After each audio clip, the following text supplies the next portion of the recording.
हमारे पाकिस्तान में कानून कोई नहीं है। 33 इयर्स हो गए हैं इसमें, इस फील्ड में। मैंने तो सोने को बढ़ते हुए देखा है कि जो दुकानदार मिसाल के तौर पे 21 कैरेट के पैसे ले रहे हैं और 12 carat, 10 carat, 11 carat, 16 carat, 18 carat gold क्यों बेच रहे हैं। जब मैंने काम शुरू किया था तो उस वक्त 3,500 रुपये तोला था। तो फर्ज करें उसने कोई अंगूठी बनाई, उसका बच्चा बीमार हो गया, अब वो उसकी बीमारी के लिए वो अंगूठी बेचने निकली है। 1 लाख की उसने अंगूठी ली हुई है, 25,000 या 30,000 या 40,000 रुपया क्यों मिल रहा है उसको। 36 किस्म के गोल्ड हैं, 8 carat, 9 carat, 10 carat, 12 carat, 13 carat, 14 carat, जिसका जो दिल करता है वो बेचता जा रहा है। पाकिस्तान में चेक एंड बैलेंस नहीं है ना। एक चीज़ है यहाँ पर 18 कैरेट की, उसके ऊपर स्टैंप 22 कैरेट की लगी होती है। हमेशा 1,00,000 2 लाख वाली चीज़ हमेशा गरीब आदमी ही खरीदता है। जो लाखों करोड़ों में सोना खरीदने वाले हैं ना, उनको गलत चीज़ नहीं मिलती। अस्सलाम वालेकुम नाज़रीन, आप देख रहे हैं बेपर्दा टॉक्स। मैं हूं आपका होस्ट एक बार स्मार्ट सीरीज़ की एक न्यू एपिसोड के साथ आपकी खिदमत में हम हाजिर हुए हैं। आज हम मौजूद हैं इसरा की गोल्ड मार्केट में। आज हम आपको बताएंगे कि जब आपने गोल्ड लेने जाना है तो आपने किन किन बातों का ख्याल रखना है, कहाँ कहाँ पर आपको चूना लगाया जा सकता है, असल और नकली की क्या पहचान होगी, और आप एक आम आदमी, एक सुनार को कैसे चूना लगाया जाता है। आज इन सारी बातों में हम तफसीलन बात करेंगे। हमारे साथ इरशाद अहमद साहब मौजूद होंगे, उनकी तरफ चलते हैं, उनसे जानते हैं। अस्सलाम वालेकुम सर। वालेकुम सलाम। सर बहुत शुक्रिया पहले तो आपके कीमती वक्त का, आपने हमें वक्त दिया अपना। थोड़ा सा हमारी आवाम को अवेयरनेस फैलाइएगा, उनको अवेयरनेस कीजिएगा कि गोल्ड खरीदते वक्त किन बातों का ख्याल रखना चाहिए एक आम आदमी को जिसको नहीं पता इन चीज़ों का। गोल्ड खरीदते वक्त पहले तो आपको ये चुनाव करना चाहिए कि आप अच्छी मार्केट में जाएँ, अच्छी शॉप के पास जाएँ, ताकि आपको क्वालिटी, क्वांटिटी और अच्छी चीज़ मिले, आपको वैरायटी भी मिले डिज़ाइनिंग में, ताकि आपकी चीज़ जो है ना वो डिपॉजिट रहे। तो आपको कोशिश करनी चाहिए कि आप अच्छी मार्केट्स में जाएं, अच्छे दुकानदारों के पास जाएं। और इसके अलावा चलें, ये तो एक मेन चीज़ें होंगी, लेकिन जब गोल्ड ख़रीदना है उसमें कौन कौन सी किस्में होती हैं, कौन कौन सी टाइप्स होती हैं, हल्के लेवल का, ऊंचे लेवल का, महंगा, सस्ता, थोड़ा सा इस बारे से बताइएगा।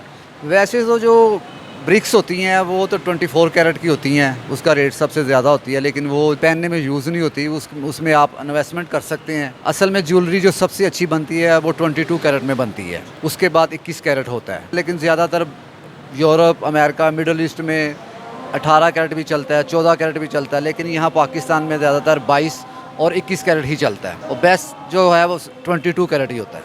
अच्छा ये बताइए आज का जो सोने का क्या रेट चल रहा है, और आप क्या सजेस्ट करेंगे कि आम आदमी को आजकल के दौर में सेविंग के लिए सोना खरीद के रख लेना चाहिए या फिर नहीं, मतलब आने वाले दिनों में इसका रेट कितना बढ़ सकता है।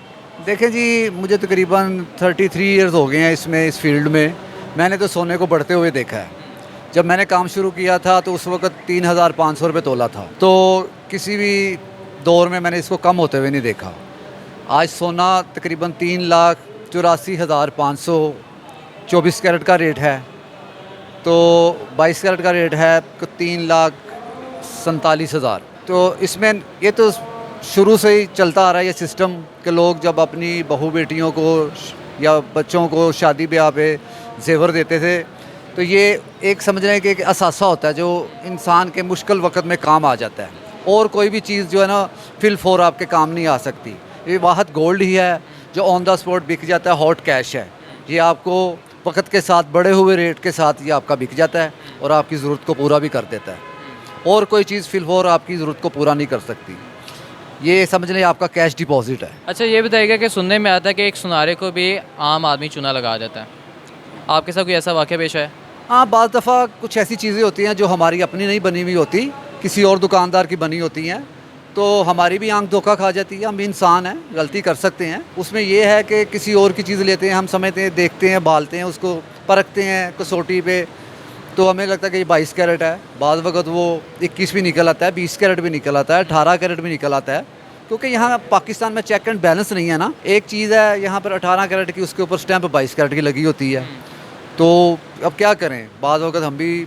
अच्छा, एक मेरे जैसा आम आदमी ने एक गोल्ड की रिंग बनवाई है, वो कैसे पहचान करेगा कि ये गोल्ड की है? मतलब वो एक आम सी निशानी बता दें, कुछ एक ऐसा अमल हो जिससे पता चल सके कि गोल्ड है या क्या सीन है। ये चीज़ मैं पहले भी आपको बता चुका हूँ। सबसे पहले तो आपने जो चुनाव करना है अच्छी मार्केट का, अच्छे दुकानदार का, अथेंटिक जो हो, जिसकी कोई मार्केट में वर्थ हो, उसके पास जाएंगे।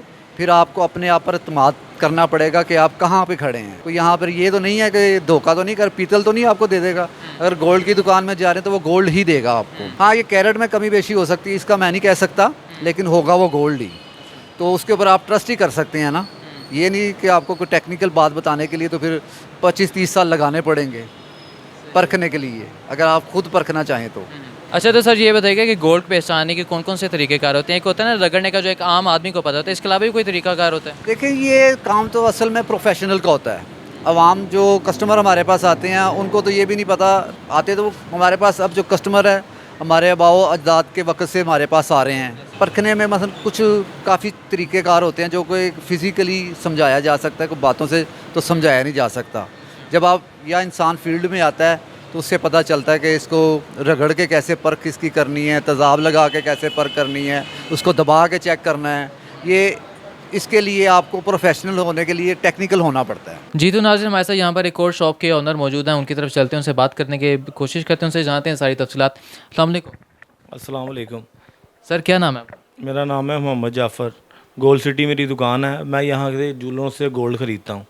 ठीक है, मेरा ये आपसे मुतालबा है, हमारे पाकिस्तान में कानून कोई नहीं है।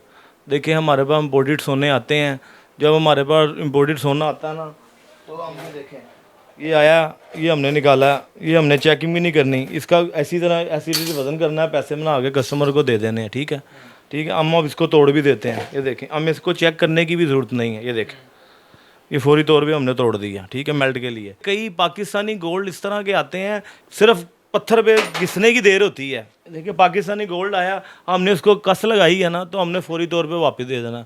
भाई ये नहीं, हमारी समझ में नहीं आया। ये क्यों है? हम पाकिस्तान में हैं, हमारी चीज़ हमारे अपने मुल्क की चीज़ इतनी गंदी आ रही है यार। आप क्या डिमांड कर रहे हैं हुकूमत से? मैं हुकूमत से ये डिमांड कर रहा हूँ कि कम से कम ये चेक बैलेंस रखे यहाँ पे कोई ऐसा कि जो दुकानदार मिसाल के तौर पे 21 कैरेट के पैसे ले रहे हैं और 12 carat, 10 carat, 11 carat, 16 carat, 18 carat gold क्यों बेच रहे हैं? हमारी आवाम है बेचारी, कई औरतें आती हैं, उन्होंने 10-10, 20-20, 50-50 रुपये जोड़े होते हैं। ठीक है, वो आगे कोई अंगूठी ले गई हैं लाख रुपए की या 50,000 रुपये की, बाद में वो बेचने आई है, उनको 25,000 नहीं मिल रहा, 20,000 नहीं मिल रहा। क्यों नहीं मिल रहा यार?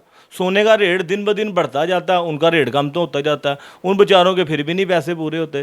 कोई ऐसा कानून रखें कि ऐसा कोई जुर्म बनाएं कि जो सोना खोटा बेच रहा है उनको सज़ा मिले, जो पैसे पूरे ले रहे हैं तो उनको चीज़ सही दें।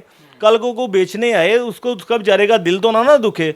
देखें यार, कोई भी 10-10, 20-20 जोड़ के अपना सामान बनाता है अपने बच्चों के लिए, दुख के लिए। सोना हमेशा औरत इसलिए बनाती है कि चलो कल को मुश्किल टाइम में ना ये कोई काम आ जाएगा। तो फ़र्ज़ करें उसने कोई अंगूठी बनाई, उसका बच्चा बीमार हो गया, अब वो उसकी बीमारी के लिए वो अंगूठी बेचने निकली है।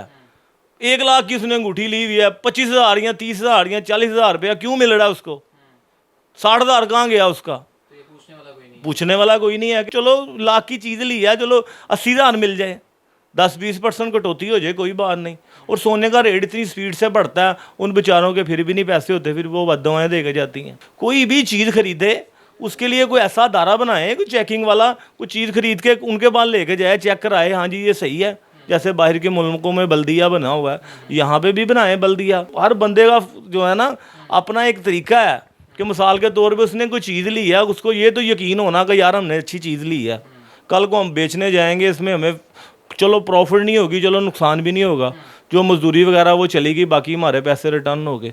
अब वो पैसे भी रिटर्न होते, उल्टे उनके बेचारों के पैसे कम हो जाते हैं। अच्छा, ये तो कुछ 36 किस्म के गोल्ड हैं, 36 किस्म के, 8 carat, 9 carat, 10 carat, 12 carat, 13 carat, 14 carat, जिसका जो दिल करता है वो बेचता जा रहा है। ये तरीका तो अच्छा नहीं है। देखें, हम मुसलमान हैं, हमारा काम है हलाल खाना। जो 21 है तो 21 के पैसे लो, अपनी ऊपर पॉलिश जितनी मर्जी लगाओ, मजदूरी जितनी मर्जी लगाओ, वो आपका तरीका ठीक है। अगर आप मिसाल 21 के पैसे ले रहे हैं तो सोना भी 21 का होना चाहिए, 22 के पैसे ले रहे हैं 22 का सोना होना चाहिए। आप उनको 22 के पैसे ले रहे हैं सोना, आप उनको 18 कैरेट का दे रहे हैं, ये तो ज़्यादती है ना, अपने मुसलमानों के लिए ज़्यादती है। तो मेरी हुकूमत से ये अपील है कि ये जितने भी ऐसे काम करने वाले बंदे हैं ना, उनके खिलाफ कार्रवाई होनी चाहिए कि ये लोगों, गरीब आदमियों, देखें हमेशा 1-2 लाख वाली चीज़ हमेशा गरीब आदमी ही खरीदता है। जो लाखों करोड़ों में सोना खरीदने वाले हैं ना, उनको गलत चीज़ नहीं मिलती, उनको ना तो परवाह आती है और ना उनको कोई गलत चीज़ मिलती है। वो सही सोलड बंदे से चीज़ खरीदते हैं और सोलड ही चीज़ होती है। दूसरे दुकानदार भी सोलड हैं, करोड़ों रुपए की दुकानें हैं, वो भी अच्छी चीज़ें बनाएं। अच्छी चीज़ें बना के दें, हमारा मेयार अच्छा हो। मार्केटों में गाहक नहीं नज़र आता, इसी वजह से गाहक नहीं नज़र आता तो वो चीज़ें ही सही नहीं मिलती जिनको, तो फिर उन्होंने मुंह क्या करना है दुकानों की तरफ। वो छोटी, अब हमारा जो लतीफ़ प्लाजा एशिया में सबसे बड़ा प्लाजा है, यहाँ पे अच्छी उनकी दूसरों की वजह से हमारे प्लाजे भी जो है ना नाकाम हुए हैं। गाहक नहीं आते, इतबार नहीं करते किसी सुनहरे पे भी। वो कहते हैं सुनहरा तो ऐसी चीज़ है जो माँ का कोका बनाने आए तो उसमें से भी सोना उतार लेते हैं। ये सब झूठ बातें हैं, बदनाम कर दिया उन्होंने पकड़ के। चंद एक लोगों ने मार्केट ख़राब की है। मार्केट ख़राब कर दी है। ये इनको हुकूमत को चाहिए चेकिंग करें, आगे इनके सोने चेक करें सबके। जो गंदा सोना बेच रहा है, जो 18 का सोना बेच रहा है उसको पकड़ें। जो अच्छा, ये तो आवाम के साथ ज्यादती जो सुनार वगैरह कर रहे हैं, लेकिन सुनार के साथ भी एक आवाम ज्यादती करती है, चूना लगा जाती है। ओ भाईजान देखें, जो सही सुनार हैं वो कभी चूना नहीं लगाते। उनको आज भी देख लें, वो बरकरार हैं, बैठे हुए हैं अपनी दुकानों पे, लाखों करोड़ों रुपए के मालिक बन गए हैं, हलाल कमाया उन्होंने। जो नहीं कमा रहे वो आज भी जलीलो ख्वार हो रहे हैं। हाँ, नहीं कभी ऐसा हुआ कि सुनार को कोई आम आदमी चूना लगा गया हो? यार लगते हैं चूने, हमें भी लगते हैं। वो उनकी गलती नहीं है चूना लगाने वालों की, वो तो हमारी गलती है। हम अपने तजर्बे लेके बैठे हुए हैं कि मिसाल के तौर पे हम गलत चीज़ लेते हैं तो हमारा कसूर है, उनका कोई कसूर नहीं है। क्यों यहाँ हर जगह पे बेईमानी चलती है। मेरे पास यहाँ पे 36 बंदे आते हैं 2 नंबर चीज़ें लेके, हम नहीं लेते। हमें तजर्बा है, हम चेक कर लेते हैं, काट लेते हैं चीज़ को, चेक कर लेते हैं। हमारे पास लेबॉर्ट्री हैं, हम अपना जो भी हमारा तजर्बा है हम अपने तजर्बे से चीज़ लेते हैं।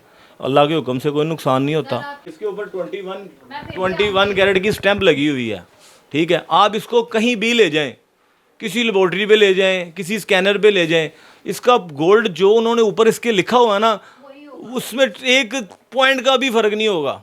यानी कि अच्छे थोड़े पॉइंट होंगे, यानी कि अच्छा गोल्ड निकलेगा। 21 से थोड़ा सा अच्छा आएगा। यहाँ पे जो 21 कैरेट की स्टैंप लगी होती है उसका यही नहीं पता होता वो 18 का है कि वो 14 का है कि 12 का है कि 18 का है या 20 का है, उसका पता ही कुछ नहीं है। मतलब यहाँ पे जो स्टैंप लगी थी वो भी फेक ये ना देखें, बनाएं यहाँ पे 9 कैरेट भी बनाएं, 10 कैरेट का सोना भी बनाएं, लेकिन जो बनाएं वो ही लिखें। तो नाज़रीन, आपने जाना कि यहाँ पर गोल्ड आपने जब खरीदना है तो किन बातों का ख्याल रखना है, कौन सी मार्केट देखनी है। सबसे पहले तो आपने मार्केट देखनी है, उसके बाद जो ट्रस्टवर्दी बंदा है उसके पास आपने जाना है, और जो जहाँ पर आप पहले भी जाते रहते हैं। तो मज़ीद ऐसी इन्फॉर्मेशन वीडियोस देखने के लिए आप स्मार्ट सीरीज़ को देखते रहिए, और ऐसी वीडियोस देखने के लिए आप बेपर्दा को सब्सक्राइब कर दिए। इसी के साथ अपने होस्ट से लेकर कोई इजाज़त दीजिए।